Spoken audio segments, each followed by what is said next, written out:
UFC 301 Brazil, Alexandre Pantoja versus Steve Erceg just ended, and this is going to be my full card post-fight. I'm going to go through every single fight on the card and give my reaction and breakdown. But before we get into any of those fights, UFC 301 Brazil absolutely delivered. It was an incredible fight card. Honestly, it was underrated going in. I knew there was a bunch of banger prelim matchups that people were overlooking. This card absolutely delivered. I enjoyed every second of this card. There was maybe like one bad fight on the whole entire card. But for the most part, from top to bottom, incredible fight card that I really enjoyed watching. Do me a favor, before we also get into the first fight, subscribe to the channel, turn on notifications. I would greatly appreciate it. But let's start off with the very first fight of the night. Alexandre Costa versus Kevin Borjas. Kevin Borjas gets absolutely destroyed in the second round and TKO'd. It was a back mount TKO with ground and pound, but it was really a leg kick TKO, honestly. Borjas' leg got destroyed. Honestly, it wasn't even that many leg kicks from Costa, but go back to the first round real quick.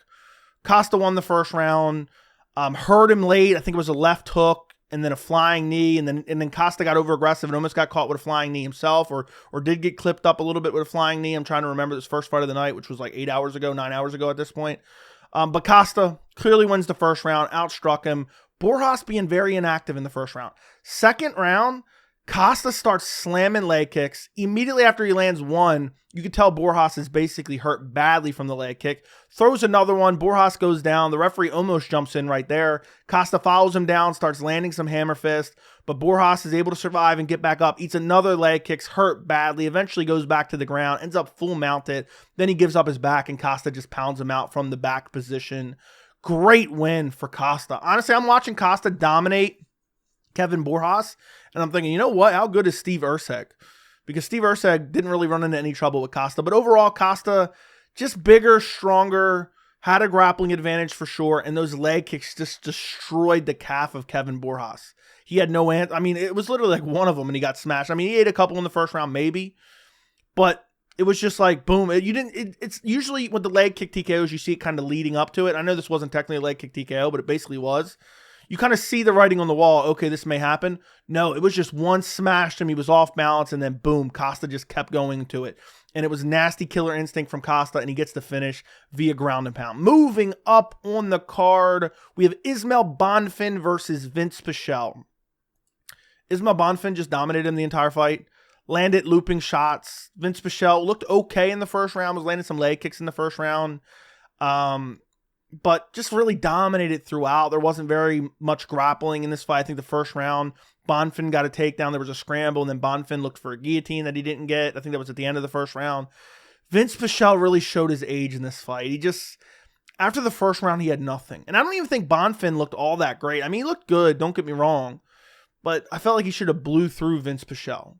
And, you know, Vinc Pichel had some moments. By the time the third round came around, though, I got to admit, Bonfim was absolutely wrecking him. In the third round, uppercut, flying knee. I think in the second round also, it was a punch that froze Vinc Pichel. But, you know, what Bonfim would do is, it's like he was worried about getting KO'd himself or worried about getting clipped, because he would hurt Vinc Pichel and then maybe follow up with like one or two shots and then kind of back off and reset. I think he was worried about making a massive mistake, because second round, I think he hurt him once. Third round, rocked him multiple times, stung Pichel multiple times. It's just stung him throughout this fight, won every single round, dominated every single round. And I just felt like Bonfim could have took an extra step and finished the 40-some-year-old Vinc Pichel. I think he could have went out there and been able to find the finish. But ultimately, he got a safe win. He dominated the fight and gets the decision. Vinc Pichel, it's time to retire. He's old. He's slowing down. Outside of like the first 3 minutes, he really had nothing to offer in this fight, and he took a lot of damage in this fight, was rocked multiple times in this fight. So, took a lot of damage. Ismael Bonfim gets back on the winning track. Moving up on the card, we have Dione Barbosa versus Ernesta Kareckaite. I think is how you pronounce it. I'm probably butchering it. First round, Barbosa gets a takedown. Was landing leg kicks, landing some right hands, got a takedown. I think it was a trip. And then almost got the rear naked choke. Dominates her on the ground. Ernesta is able to survive the rear naked choke. Second round was kind of weird to score. I think some people were calling this a robbery. I'm not sure. Barbosa got the decision win. Second round was weird because Barbosa landed some shots on the feet, got a takedown, but got reversed. And then Kareckaite just stood over, threw in some leg kicks for like a minute straight. And it wasn't even like a crazy amount of leg kicks. And then Barbosa got up, ended up getting another takedown, but got reversed and started looking for an armbar. You know, it was a weird round. Round 2 was weird. And honestly, I just thought maybe the spinning back fists, spinning back elbows that Barbosa landed in the second round, I thought they probably got to the second round. I didn't think kicks hovering over top of her got to the fight. And then also you had Barbosa looking for a submission to end the round. It wasn't a whole lot to score in the second round. It was a garbage round. And then the third round, Barbosa was completely gassed, shooting ugly takedowns, getting stuffed, had a leg lock attempt. Kareckaite had a nasty fence grab in this round that honestly, we had a point deduction off the first fence grab in one of these fights. I'm hopefully remembering as it comes up. I wish we had more of those. Wish this would have happened in this fight. Or it doesn't really matter. But overall, Barbosa lost the third round. So second round could have went either way. I had Barbosa clearly winning round 1. You had Kareckaite clearly winning round 3. Second round was up for grabs. What do you score more? Some of the shots that Barbosa landed on the feet or Karekkaite's leg kicks while Barbosa's laying on her back? I don't think it was a robbery. I think Barbosa won, but I wouldn't care if it went either way. Barbosa gets it done. I believe it was unanimous 29-28. Moving up on the card, we have Mauricio Ruffy versus Jamie Mullarkey, a.k.a. Usage from Courage the Cowardly Dog. Muriel's not happy. I'll tell you right now, Muriel's not happy. Courage is not happy. Mauricio Ruffy beat the dog shit out of Jamie Mullarkey. It was bad, man. It was bad. Ruffy just smoked him bad. Finished him in the first round. It was a brutal destruction. Was just tagging him. Was touching him up. Was just clean in and out movement. Touching him up. Mullarkey had no answers. And hurt him with the right hand. Started smashing him. Landed a flying knee. Landed an uppercut. And then I think to finish it off, I think it was... I don't remember. I think it might have been a left hand, honestly. Or no, I think it might have been a right hand that finished. I'm trying to look. I didn't take a note here for this, of course. I'm trying to think of the strike that actually finished him. But there was a nasty shot at the end. I think it was a left hand. I'm picturing it as a left hand because I'm picturing Mullarkey falling to his left. And just, I mean, it was a brutal, brutal finish. And Mullarkey slept out cold, basically. And two other things I want to mention now that I'm looking at these couple notes I took. Ruffy came out and threw the kick from Napoleon Dynamite Rex Kwando. Came out and threw that early, like kind of crouched down, threw like a leg kick from crouching down. And then also, middle of the fight, he had this weird like scissor sweep takedown. Didn't do really much with it, but really popped right back up and they went back to striking. But man, Ruffy looks good. The striking looks polished. The power looks nasty. Then he gets on the mic and calls out Islam Makhachev. This dude has some confidence. Mauricio Ruffy, I can't wait to see him fight some, legit talent. And not that Jamie Mullarkey's horrible. I mean, this is a great UFC debut and a great win. But there's some comparisons to Conor McGregor. I think that's a little crazy. Jamie Mullarkey did find some shots. I don't think Conor McGregor, at his peak, and this is a weird conversation he'd be having, but would have never got touched by Mullarkey. Okay, let's be real here. So either way, Ruffy had an amazing UFC debut, absolutely smoked Jamie Mullarkey and finished him. Let's actually see if it says on Tapology. It says flying knee and punches. Either way, melted him with a punch at the end. It was nasty. Jamie Mullarkey looked like he was ready to tap out. I mean, he got destroyed. It was a bit of a late stoppage, honestly. It was a bit of a late stoppage, in my opinion. Mullarkey took a lot of damage. He was leaking bad. Muriel was crying in the crowd. Courage the Cowardly Dog was seeing if he could get in the cage, but the security was stopping him. And Ruffy gets it done first round KO. By the way, we'll talk about it. We'll talk about my overall record for this card at the end of the video. We'll talk about that later. Moving up on the card, Joaquim Silva versus Drakkar Klose. Great fight. Great fight. Great fight. Really enjoyed this fight. Second round was okay. I almost said flying knee because I'm looking at Tapology. You had a decision win for Drakkar Klose. I scored it for Drakkar Klose. I had it 29-28. First round, trading leg kicks. Klose was backing him up, landing the right hand at will. You had some clinch work from Klose. Klose clearly won the first round. Second round, I don't know if Klose injured his hand. He never said anything afterwards. But Klose clinched the entire time and did some work in the clinch. They broke at one point. He got clipped with one shot. I don't think that was enough for Silva to steal the round. Klose clearly won the second round. Then you go to the third round. Both guys were landing, but Klose was getting tired. Klose was looking for a takedown, got guillotined or ended up in a guillotine, and then basically Klose is pushing him against the fence and then jumps backwards to try to slam the head of Joaquim Silva onto the mat. Somehow escapes from the guillotine, survives, but gets up, gets hurt badly and almost finished, but somehow scrambles and survives on the ground. And Silva clearly won the third round. Silva hurt him badly, almost finished him with the gilly, almost finished him with strikes, dropped him badly after he survives the guillotine. but I still had it 29-28 for Klose. I don't see how you could score it any other way. I believe that's how all three judges scored it as well. Great fight. Really enjoyed the third round. First round was pretty good as well. I just don't know what happened to Drakkar Klose in this fight, because he was like dominating the striking exchanges. Then he just grappled nonstop for second and third round. And he said that wasn't the game plan in the post-fight. So I'm assuming he had an injury and maybe nobody picked up on it. He wasn't really throwing the right hand in the second or third round at all. Barely threw it. Was throwing it nonstop in the first round. So I'm assuming, I don't want to be Joe Rogan, he's compromised. Oh, he's compromised here. I think Klose might have been compromised in the second and third round, but he gets it done via decision regardless. And I think it's a solid win. Moving up on the card, we have Elves Brener versus Myktybek Orolbai. What a fight, boys. What a fight. Orolbai wins the first round, was touching up Brener on the feet, got a takedown, nasty ground and pound, got reversed, ended up on bottom, almost gave up his back, but then got back to the feet, and Orolbai was landing on the feet again, then took him down again, started smashing him with ground and pound elbows. Orolbai is nasty, clearly wins the first round. Second round, Orolbai hurting him again on the feet, dominating him on the ground. At one point, he had full mount, landed some ground and pound. Brener was doing okay, reversing positions in the second round as well. And then Brener, late in the second round, ends up getting full mount on like a reversal from a takedown after he got back up from the full mount. He escapes the full mount after eating some damage. You know, he tried to escape multiple times, then he finally got up. I think Orolbai looked for another takedown. Brener reverses, ends up on top with like 13 seconds, but doesn't really do any damage. Like maybe the last like 5 seconds starts posturing up and throwing some shots. Second round, clearly Orolbai. Then the third round, Brener was taking him down, out grappling him. Orolbai, you could see that he was tired. Brener wasn't doing much damage, though. It was crazy because multiple times throughout this fight, it looked like Brener was done. He was wobbly on the feet badly, but somehow still defending takedowns. I think in the second round, he got hurt on the feet and then was still defending the takedowns easily right afterwards. But the third round is kind of where you have the controversy a little bit. Because in the third round, Orolbai grabs the fence. I don't think it drastically affected the fight. It was during the grappling sequences. And the ref immediately takes a point without even telling the fighters. He just went like this. Didn't tell the fighters or anything. And literally like a minute later, I believe Brener grabbed the fence as well in a grappling exchange. Didn't do anything about it. So you're looking at a scenario where if Orolbai loses the third round, it ends up being a draw because you would have a 10-8 third round. Orolbai would win the first 2 rounds. But late in the round, Orolbai starts winning with the grappling a little bit, but doesn't do any damage. They end up back to their feet. Orolbai hurts him with a nasty punch and then drops him to end the round, which clearly cements the third round. So you have Orolbai winning every single round. So it should have been 30-27.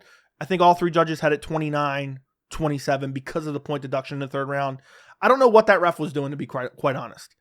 That's not the precedent. I want point deductions for any egregious fence grab, period. I want that. I think this was a little bit bizarre. The fact that he didn't let the fighters know, the fact that he just did the little point. I don't know what the rules are specifically on that. I've never seen that scenario. Usually they'll stop the action and then do that, but I guess maybe there's some, gray area where you can do what this ref did, so I can't criticize him too much, but I will criticize the fact that Brener then grabbed the fence, defending a takedown after that, and there was no point deduction, where Orolbai was kind of in a seated position where Brener had his back and he kind of held defense a little bit. I don't think it really affected the position all that much, but I didn't go back and watch it extensively, so I can't say for sure. But ultimately, Orolbai gets it done. Orolbai's going to have to work on his cardio, for sure. He looks like a force to be reckoned with. Nasty ground and pound, excellent grappling, powerful on the feet. The striking looked incredible. Was just smoking him striking. I feel like he could have finished him striking, to be honest. I don't even feel like he needed to grapple. But the cardio was clearly an issue. Once he started to melt with the cardio, that's when Brener started to have success. And Brener, talk about a chin on that guy. I mean, incredible chin, great takedown defense, super scrappy. Absolutely loved this matchup on paper, and it absolutely delivered. Moving up on the card, we have Iasmin Lucindo versus Karolina Kowalkiewicz. Domination from Iasmin Lucindo. Karolina Kowalkiewicz is too old, too slow. Striking not there. Getting tagged, getting hurt, getting taken down, controlled, full mounted. It was just domination. Just domination. Karolina Kowalkiewicz realizes he's losing, starts pressuring, but still getting tagged.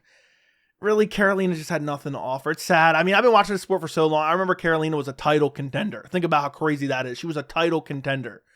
And seeing her get beat up by Iasmin Lucindo was a tough look. I mean, it was a tough fight for her. She just looked horrible punching air. I know she was on her little win streak.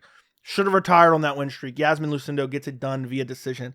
Moving up on the card. This is actually a controversial stoppage. I actually forgot about this because the card was so crazy. Joanderson Brito versus Jack Shore.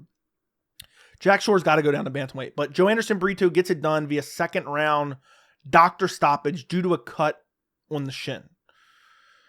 We'll have to wait and see. The jury's still out on whether this was a good stoppage. In real time, I thought it was a horrible stoppage. Brito was beating up the legs, tagging him on the feet early. Jack Shore was engaging in the clinch, and Brito was happy to engage in the clinch because he was stronger. He was bigger and stronger. Brito clearly won the first round. Brito's chopping the legs in the second round. Jack Shore checks one of the leg kicks. His shin cuts open, starts pouring down blood. They're in the clinch. Brito's controlling him in the clinch. Referee stops it to look at the shin. The shin's bleeding. There's a hole in the shin. They bring over the doctor. Doctor starts going finger deep.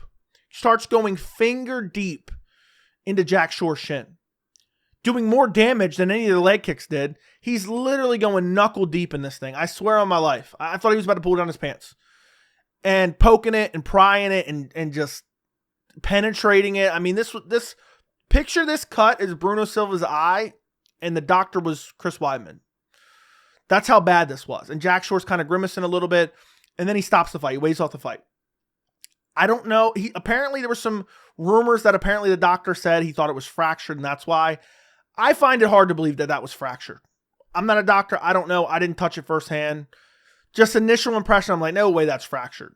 But he said it maybe, the commentary alluded to that. I think it was John Anik that alluded to that. So maybe it was. If it was, great stoppage. If it's not, I'd be embarrassed to be Jack Shore. You're getting stopped off of a cut on your shin. That's a tough look. But honestly, I wasn't that disturbed. I was looking forward to this fight. I wasn't that disturbed by the stoppage. The writing was on the wall. Brito was going to have that fight. These UK guys, I swear on my life, these Cage Warriors UK guys get overhyped nonstop. And I actually fell for the hype of Jack Shore. I was high on Jack Shore. He does not belong at featherweight. He looks like a pudgy featherweight. He needs to go back down to bantamweight. Brito was going to win and was even dominating him in the clinch, where is Brito's kind of weakness per se. So Brito gets it done. Second round, doctor stoppage. Look forward to seeing if there is actually any fracture or break for Jack Shore. Moving up on the card, the first fight on the pay-per-view main card, Paul Craig versus Caio Borralho. Caio Borralho brutally KOs Paul Craig in the second round. Dominated him in the first round. Paul Craig, all he did was spam body kicks and low kicks this entire fight. Didn't have a whole lot of success with it. And then gets brutally chinned. I mean, the first round was him pulling guard, spamming low kicks and body kicks. Borralho was touching him up on the feet in the first round. Paul Craig's chin was caught sticking up in the air multiple times with like straight left hands. Was getting tagged up in the first round. Then in the second round, gets tagged with a straight left, then eats a flying knee, goes to the ground. Borralho kind of hesitates about trying to finish him on the ground, but ends up just backing out and letting Paul Craig back up because he knows how dangerous Paul Craig is on the feet. And then literally lands on, like, there's some time that passes by, a little bit of time that passes by, but Borralho is still landing on the feet, landing straight lefts, tagging him on the feet. Lands a nasty straight left, followed by a right hook, and then just starts swarming him and lands a nasty left hook. Now that I think about it, earlier I mixed up the Ruffy finish. I think this was the finish I was actually thinking of. I think Jamie Mullarkey was just kind of scrambling all over the place and getting smashed. This is the one where Caio Borralho, I'm an idiot. It's damn near, it's after 3 a.m. So that's how brain dead I am right now. Nasty left hook from Borralho puts Paul Craig down, face down, brutal KO. And Caio Borralho dispatches of the dead body of Paul Craig. Let's be honest here. This is a decent win for Caio Borralho for where he's at currently. It's time for Paul Craig to hang it up. This man has not evolved. He's been the same fighter for literally 10 years. He has not changed. He's just a guy who has jiu-jitsu. I wouldn't want to fight him in the streets. He would triangle you in a second. He would break your arm. He would choke you out in a second. But against some of these guys who can stuff a takedown and have striking, Paul Craig is dead. He doesn't have any striking. He hasn't evolved. He does no head movement. Spamming leg kicks, spamming body kicks, and then pulling guard is not going to win you a fight.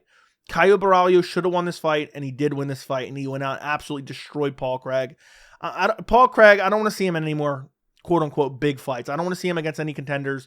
Paul Craig is just a stepping stone. That's all he is. And to be honest, I'm starting to feel bad for him. Give him some matchup with another grappler. Let's see him versus, I don't even know anymore. Didn't he already fight Muniz? I was going to say Muniz, but I think he already fought Muniz. Match him up with a grappler, some random grappler outside the top 15. because Caio Borralho was a stylistic nightmare for Paul Craig. Caio Borralho fought a very smart fight, and I can't wait to see Borralho against some top talent, honestly. I think he's looked very good. He's super well-rounded. His striking has improved. His grappling has always been good, and I'm looking forward to seeing him against somebody in the top 15 or top 10 of the middleweight division. Great win for Caio Borralho. Moving up on the card, we have Michel Pereira versus Ihor Potieria. Michel Pereira wins via first-round guillotine, but almost got DQ'd. Hurts him with a jab. I think it was a left jab. Drops him right away, basically. I forgot to make my timer for this fight, and I'm so glad this was the one I forgot, because the fight basically didn't even happen. I mean, it lasted, let me look at Tapology real quick. It lasted a total of 54 seconds. Dropped him with a jab, does a backflip where a knee kind of partially lands to the face of Ihor Potieria.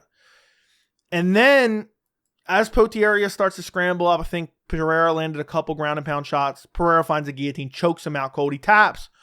But then, as the ref takes his sweet-ass time getting in there, he breaks the fight. It was only like 2 seconds, to be honest, but the ref was a little bit out of position. Pereira lets it go. The ref's not paying attention. Pereira's not holding on to him. Potieria just drops to his back, dead corpse. There was some talk, and it looked like I thought maybe Pereira was going to end up getting a disqualification. And, man, he was dangerously close, I'll tell you that much. I think what saved him is the knee didn't contact super clean when he did the flip, and the fight continued. It's not like he got knocked out from the knee. Had he got knocked out from the knee, I think it would have been immediately disqualification. I think it would have been done. But he's got to be careful. He does all these flashy techniques, and okay, he's just trying to get in position. You can't knee a down opponent. You can't kick a down opponent. So doing a backflip into a knee, a brutal knee, isn't good. I mean, that could have affected the fight. To be quite honest, I'm still not sure that it didn't affect the fight, because it did partially land, but it mainly landed to like the chest and neck area. So I think it was a good call ultimately. I think Michel Pereira deserved to win. But I'm not going to lie, they were having that conversation. I'm like, look, it's not going to shock me, and I'm not going to be able to totally defend Pereira if he ends up getting a disqualification here, because he was careless. But Pereira is filthy at middleweight. Book him against a top 10 immediately. I would love to see him against like an Anthony Hernandez. That'd be a very compelling matchup. Book that, UFC matchmakers. Michel Pereira went out there, absolutely destroyed Ihor Potieria. Moving up on the card to the featured fight on the card, Anthony Smith versus Vitor Petrino. Anthony Smith wins via first round guillotine. The dead body strikes back and now is no longer a dead body.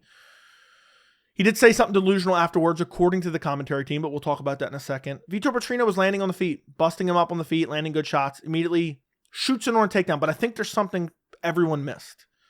At one point, and I didn't go back and rewatch it, so I don't remember exactly, Petrino was swinging on a strike. I think maybe it was a left hand, and his lead leg knee kind of buckled. And I think he hurt his leg. And then right after that, nobody caught that, not the commentary team, nobody even mentioned it in my chat. I mentioned it in the live. But that's when he shot it on a takedown. Anthony Smith starts locking up a guillotine standing. And then Petrino says, you know what? Let me just take him down and let me just take my hands this way to break the fall. So I'm not fighting the grip. I'm not doing anything. Let me just take him right to the ground. Immediately taps out. Petrino got exposed badly, man. No fight IQ. And then Anthony Smith goes to the commentary booth. This was the funniest moment of the night. Anthony Smith said, I might wear gold just yet. He beat Vitor Petrino.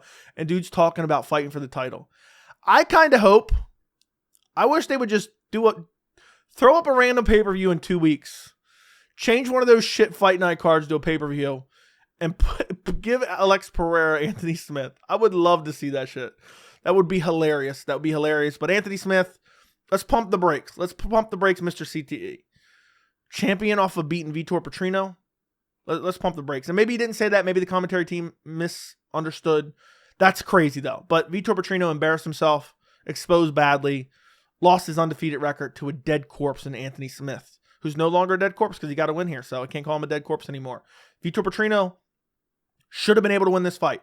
I do wonder how badly he did injure his leg, or if he injured his leg at all, or if I'm just imagining that. I would love to hear. But at the end of the day, it's just going to come off sounding like an excuse for Petrino. But Anthony Smith gets it done. I'm kind of happy for him. I know people were probably rooting against him because Anthony Smith's fun to shit on, but I kind of feel bad for him. Dude's been around forever, always putting on fun fights. I'm kind of happy he got a win here against Vitor Petrino. Moving up on the card, we have Jose Aldo versus Jonathan Martinez. Look, I'm going to give you guys a very unpopular opinion. Jonathan Martinez was brutally robbed Absolutely brutally robbed. Won the first 2. I'm just kidding. I'm kidding. This was a joke I was talking about in the live stream fight. Watch along. I just figured I'd throw it in there for the fun. I know people were already jumping down in the comments. Jose Aldo wins a unanimous decision. Jose Aldo is one of my favorite fighters.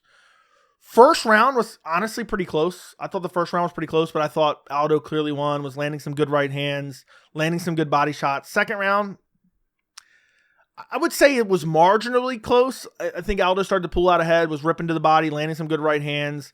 Aldo was getting backed up a little bit. Martinez wasn't letting his hands go. He would back Aldo up and then not throw anything, and then Aldo would explode and land combinations. So like round 1 and 2, I thought Aldo clearly won, but like I thought it was like within the margin of error for the judges, even though the judges last night or for UFC 301 weren't particularly bad on the earlier fights. So I was like kind of a little bit nervous, but not really. I thought, okay, he's definitely got this. And then round 3, Martinez was actually being more aggressive early, winning early, but then got rocked with the left hand, swarmed by Aldo, ends up getting taken down. I thought Aldo could have found a finish there, which would have been a legendary moment. Gets taken down by Aldo, and Aldo just controls him for like the last minute or so. Aldo looked phenomenal, which I hate to say this, boys. We don't have any evidence to support this. He's 37 years old fighting at bantamweight. Career featherweight. I know he had some fights at bantamweight, so he was a career bantamweight as well, but for the most part, career featherweight. He's 37 years old, 2-year layoff, coming back and looking better than ever. This is the post-USADA era. I don't want to make any assumptions. I hope that Aldo's not cheating. I hope that the new drug testing, the in-house drug testing program by George Piro, who was on 60 Minutes, not once but twice. I hope that everything is good. I hope everything's secure.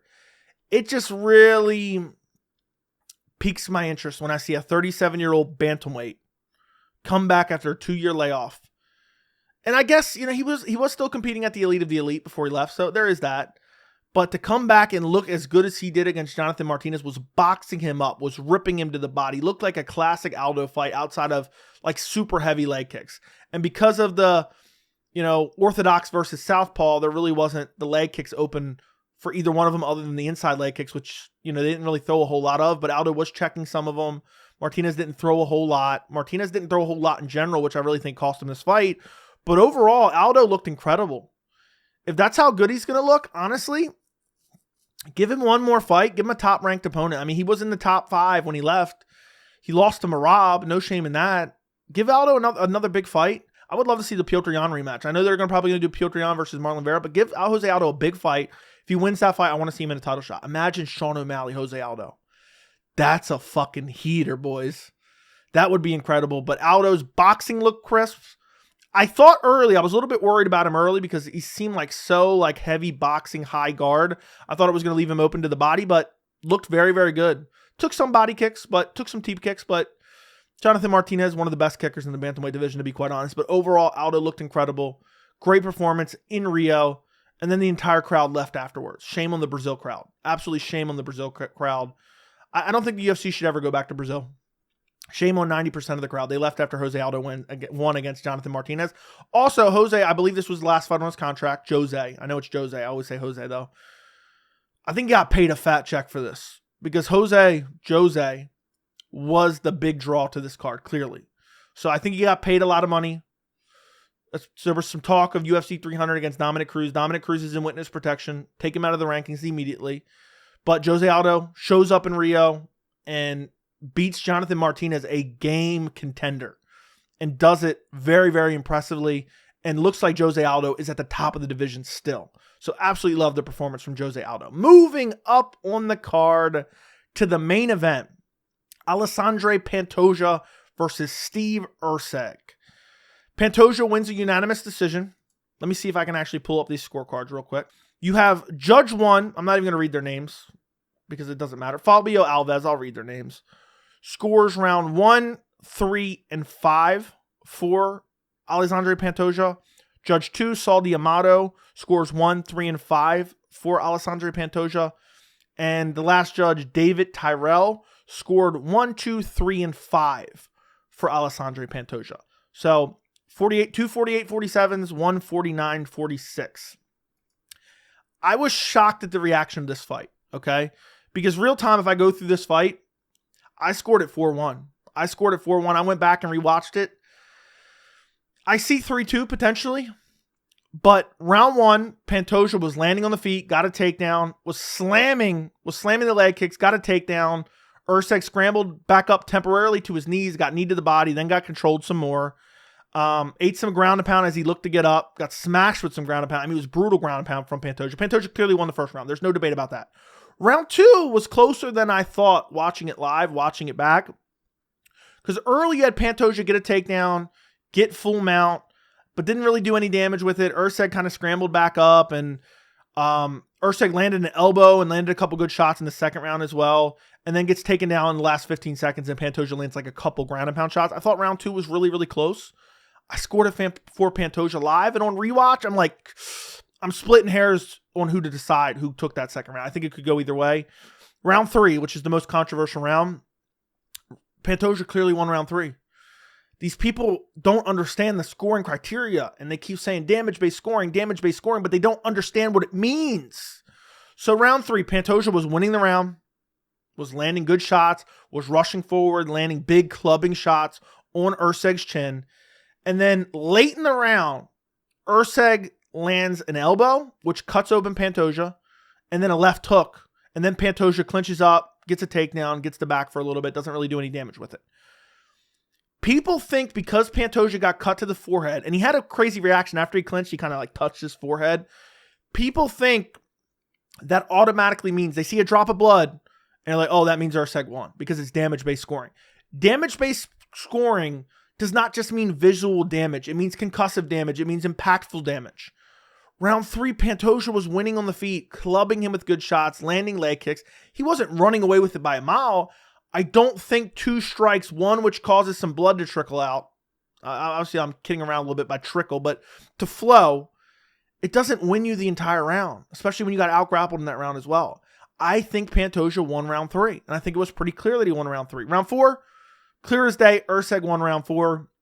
I don't even think there was really any grappling. I think there might have been some clinch attempts from Pantoja, but for the most part, there was really, it was just Erceg marching him down, landed some good jabs, landed some decent shots. Nothing crazy in round 4, but Erceg clearly won round 4. And by the way, in round 3, also early, Pantoja was smashing Erceg's body with knees in the clinch. They were clinched up. Pantoja was looking for takedowns, smashing him with knees to the body.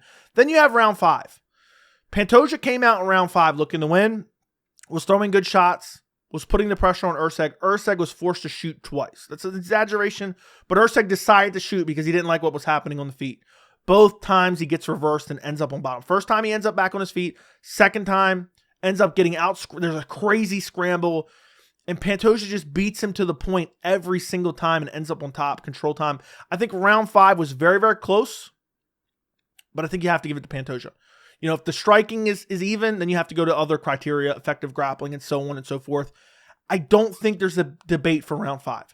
So basically, you unequivocally have to give rounds 1 and round 5 to Pantoja. And you have to give round 4 to Erceg. And then basically you can debate 2 and 3. I don't think 3 can go to Erceg. I know he landed the big elbow in the left hook. I don't think you give him round 3. People are like, oh, Pantoja's boring and he's were you not watching him? People, first of all, I think they're swayed by the commentary. Second of all, I think a lot of people, especially with the Erceg fight, Erceg was a decent pick going in this fight. I believe Erceg was a decent pick. If you picked Erceg, I don't think it's a bad pick.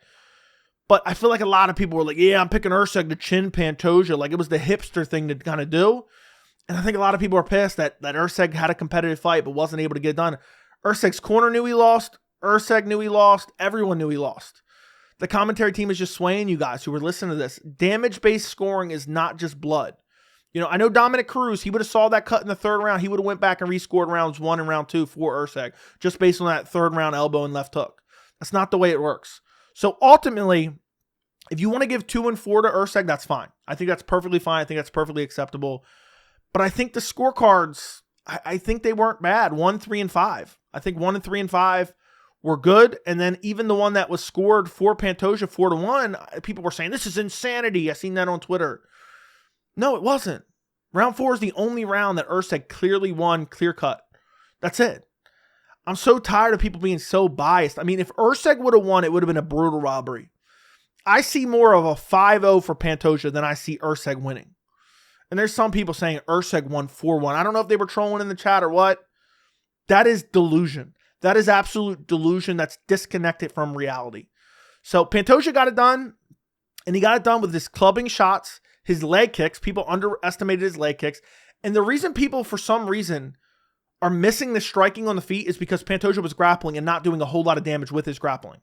So they're like, oh, well, the grappling didn't do anything, so it doesn't matter. Well, it doesn't matter because he was clubbing him on the feet, smashing the legs in multiple rounds throughout. Pantoja did more damage in this fight. He did more damage in this fight. I think he clearly won at least 3-2. 4-1 for Pantoja, I have no problem with that as well. That's how I scored it initially. Ultimately, if I was turning in my scorecards, I would have gave it 3-2. I would give round 2 and round 4 to Erceg most likely. Round 2 was really splitting hairs to choose. It was like an even round. I almost want to give it a 10-10 round. I think you can give 10-10 rounds, so I'll give round 2 10-10. But one thing I do want to mention, in the 5th round, Erceg should have had a point deducted. There was, speaking of Erceg getting a point deducted, I believe there was 2 groin shots from Pantoja. There was actually a weird moment, I believe it was in round 4, where Pantoja ended up on bottom and then kind of threw like an up kick to the groin of Erceg, but Erceg kind of looked over at the ref for a second, but then didn't want a stoppage. He didn't want a stoppage for any of the low blows. I think there was 2 throughout. There was like a kick that landed on a low blow. And then Pantoja kind of scrambled up, got to a leg, and got a takedown. But in the 5th round, Pantoja had his back throughout the fight. Pantoja was getting the back, the body lock, and then like just driving him backward, leaning backwards, using a full weight, and pulling Erceg back, and then trying to take the actual back with hooks. In the 5th round, Erceg brutally grabbed the front fence. It was a nasty fence grab that clearly stuffed the takedown. Unequivocally stuffed the takedown. So there should have been a point deduction for Erceg, in my opinion. If we're going based off that ref earlier, and I really think there should be a rule like that. We should, especially with fence grabs that really affect the outcome of any grappling exchange, I think we need a point deduction. We need a point deduction. So Erceg grabbed the fence there. Okay, if you want to say it all comes out in the wash because there was some groin shots from Pantoja, I don't think any of them were intentional, but nonetheless, he did land like two groin shots. There was kind of that weird up kick one, but he didn't really throw an up kick. It was just kind of more placed there, but it's still, either way, you get my point. But I just think Pantoja won it with his chin. He won it with his grittiness. He won it with his pressure. He won it with his leg kicks, and he won it with his clubbing hands. Erceg looked clean. Erceg is the elite of the elite, but Erceg did not win this fight. This was not a robbery. Pantoja won this fight clear as day. 3-2 at the bare minimum. I have no problem at 4-1. Apparently, Chael Sonnen scored it 5-0 for Pantoja, which I think is more acceptable than scoring it for Steve Erceg, because Pantoja was landing on the feet. Even in some of the rounds where maybe you say it was close on the feet, Pantoja would have some top control. And I know control doesn't mean anything. Well, it means something when everything else is even. You have to go to something to score the round. So even if you want to say some of these rounds were close, Erceg, he landed elbows throughout the fight. That's really the only, I mean, that's not the only success he was having, but that was the major success point for Erceg.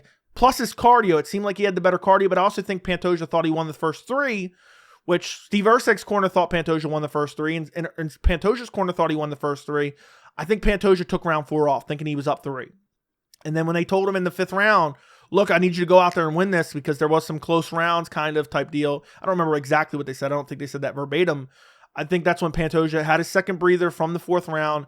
And I think Erceg, low fight IQ, shooting on those takedowns, backfired on him twice, got out scrambled and got controlled. Maybe without those takedowns, but he was getting touched a little bit on the feet. It's not like he desperately needed those takedowns. Without those takedown attempts, you look at 2 of those judges' scorecards, 2 of those 48-47s relied on round 5. Erceg could have got round 5 and he could have been the champion. He could have left split decision champion, which would have been craziness, which would have been outright craziness. I'm not saying crazy as in a robbery, because if Erceg doesn't shoot on those takedowns, maybe he does win the 5th round. But just low fight IQ from Steve Erceg in the 5th round. Overall, incredible performance in the main event. Love the main event. The Brazilian fans emptied the arena before Pantoja talked. They emptied the arena before the fight even happened. I absolutely love it. I'm tired of the flyweights not getting any respect. Pantoja versus Erceg, I know people, there wasn't trash talk and there wasn't this crazy hype.